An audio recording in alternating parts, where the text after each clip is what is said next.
Good morning. This is Pastor Laura Cavendish, and I serve at St. Paul Lutheran Church in Asheville, Ohio. And I'm here to do a second take on our Lenten Devotions for today. So I've shared this. This is the second time for me, and hopefully this one will broadcast for all of you. We are continuing in David L. Miller's devotional Lenten Journey, Marks of the Christian. And I'm pretty sure as I go through this, you can use this at any other time or share this at any other time of the year. We've been taking a very close look at Romans 12. Today we continue in verse 12, rejoice in hope. Even though we are transitioning into a new section, rejoice in hope, be patient in suffering, persevere in prayer, contribute to the needs of the saints. And that's our focus for this particular week. So the title for today, though, is Protest. And I was curious before as to where he was taking this. And it was helpful to me after a morning at our prayer gathering, feeling frustrated. All of us were just taken aback by so much we see going on around us. And I think this is helpful. Tell me, Jesus, did you ever want to give up on the human race? Chuck it all and escape to some place, any place, simpler? It happens to me. The morning news shows the happy smiles of soldiers returning from war. They're enveloped in tender arms. But family members of 4 missing compatriots look on through different tears. A cascade of dark hair frames a pretty smile on the front page of the paper. She was 19 and preparing for a medical career. Her car was run off the road in a case of mistaken road rage. And all I can think of is the tears of those who love her. I am sad for the husband who would have treasured her, the children she might have borne, the patients she will never comfort. A waste, a vibrant, wondrous life. He continues in his conversation with Jesus. Tell me, dear friend, is your love enough for this? Is there any redemption for this mess? Can any blessing make up for the senseless suffering? And this is but a drop in the ocean of human pain. So I flee to your church, seeking respite, hoping to find that there is more in life than the daily paper reveals. But even here I meet conflict, pettiness, and self-seeking, and a whole lot of people who are no more together than I am. But then something always happens. You happen.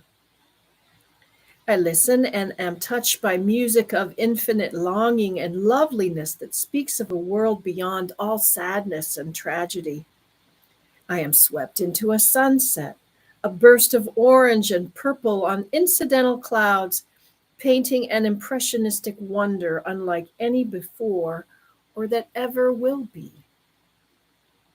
Or I remember an old saint, blue eyes still clear and bright on his deathbed, and he grabbed my tie and said, it's time for Auf Wiedersehen. And soon after, he delivered himself into your incomprehensible immensity, trusting, knowing that nothing but grace awaited him. And with all of this, I realized that I belong to a world more wondrously alive and beautiful than I can imagine. A world where even the daily paper will find redemption. Sometimes I see that world pushing into this one, promising that your infinite love will fill all that is. And I rejoice.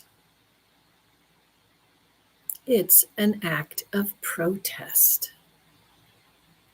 So there he reveals his use of protest there, to rejoice in the face of what we see around us. That's an act of protest. All right, Ephesians 4, verse 10 says, "He who descended is the same one who ascended far above the heavens, so that he might fill all things." And then our theological thought, and you'd think I'd be able to remember the reference here since this morning, but I don't. Dermot A. Lane, Death, the Self, Memory, and Hope. It's an article found in the Handbook of Spirituality for Ministers, Perspectives for the 21st Century, Volume 2, from the Paulist Press in the year 2000, published in the year 2000. So here we go from him.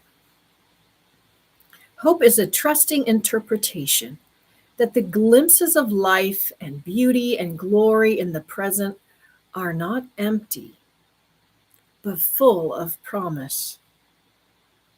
Hope is also a response, a type of resistance and protest against the presence of so much suffering, death, and tragedy in the world. Hope must be able to face the whole of life in its ambiguous mixture of joy and grief, loss and creativity, suspicion and trust. I am struck by that particular thought in the midst of this week as I prepare to, I'm studying and hoping to preach on that passage from John's Gospel, how Jesus raises Lazarus. And it is so full of that ambiguous mixture of joy and grief, loss and creativity, suspicion and trust. Martha meets Jesus and says, "Lord, if you had been here, this would not have happened." And yet by the end of their conversation, "Yes, Lord, I believe that you are the Christ." Suspicion and trust. Joy and grief. Jesus weeps, and yet Jesus calls someone out from the tomb. And that is, hope helps us face the whole of life because it is this way. All right, questions for you as you let this sink in this day. What kills your hope? What or who stirs hope in you? What spiritual practices help you live in hope? Now think about those things. I think he wants and intends for those to help us. When we need hope, look to those things that stir hope and practice the things that help us live in hope.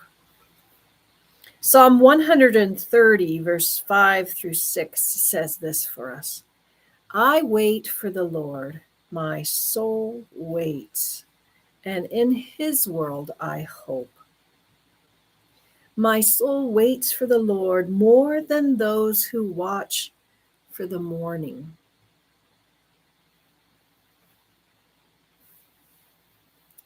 Okay, here's some good journal questions for today, because sometimes I think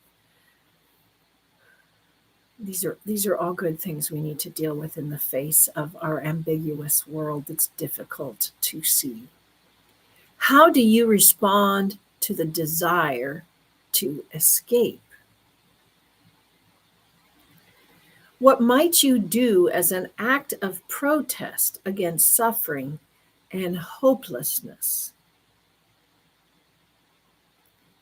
What graces lift you to hope and protest?